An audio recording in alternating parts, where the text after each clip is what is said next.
তা good night বন্ধুরা, চলে এসেছি রান্নাঘরে। তো আমি তো বলেছিলাম রাত্রে করব এই যে ফুলকপির পকোড়া। তো সিদ্ধ করে রেখেছি, এই যে দেখো সুন্দর করে সিদ্ধ করে রেখেছি। আর এই যে ব্যাটারটা বানিয়ে নিচ্ছি। ব্যাটারের মধ্যে কি কি দিয়েছি বলো তো?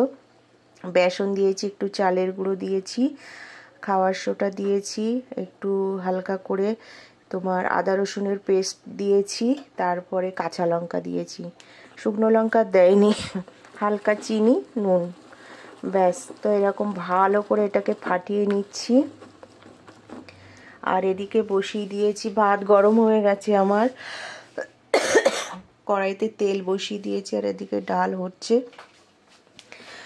তো এইটা করে তারপরে খেতে বসবে। দাদা ওদিকে দোকান প্রায় শেষের দিকে, বলছে আসবো এবার বাড়ির দিকে।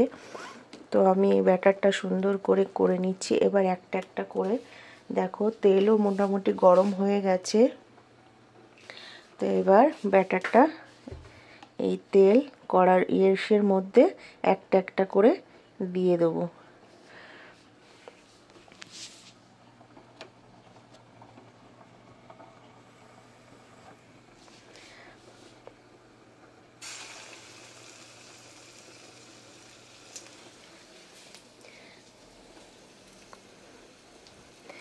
এই শীতের সময় কিন্তু এসবই ভাল লাগে, গরম গরম।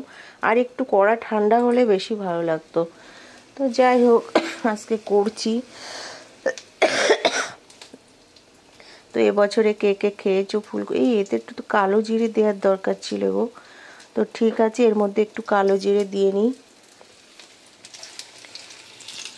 তো এই যে কালো জিরে দিয়েছি। গন্ধটা কিন্তু এবার সুন্দর বার হচ্ছে।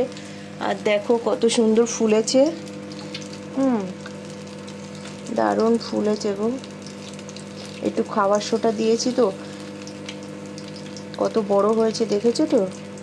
তো তোমরা যে যে পারো না এরকম করে করবে, দেখবে খুব সুন্দর গন্ধটা, পুরো সেই তেলে ভাজার দোকানে যেরকম গন্ধ বেরোচ্ছে না, ঠিক ওই রকমই গন্ধ বেরাচ্ছে।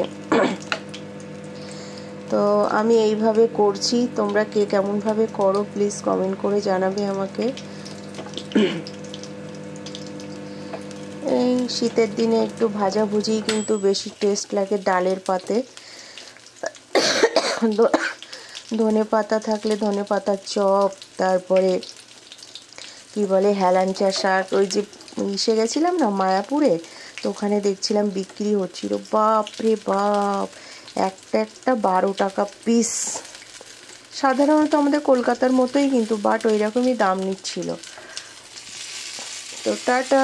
আমার ভিডিওটা যদি ভালো লাগে প্লিজ লাইক কমেন্ট শেয়ার করবে, এরকম করে সবাই করবে, দেখবে গরম ভাতে খেতে খুব দারুণ লাগে ডালের সঙ্গে।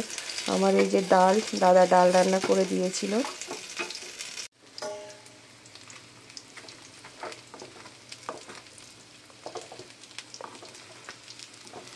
ভাজাভুজি করতে গেলে কি বলো তো, তেল লাগে কিন্তু ভীষণ।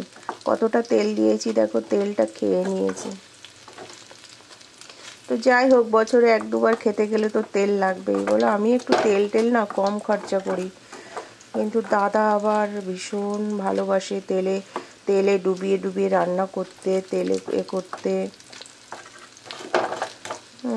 আমার আবার খুব গায়ে লাগে এসব।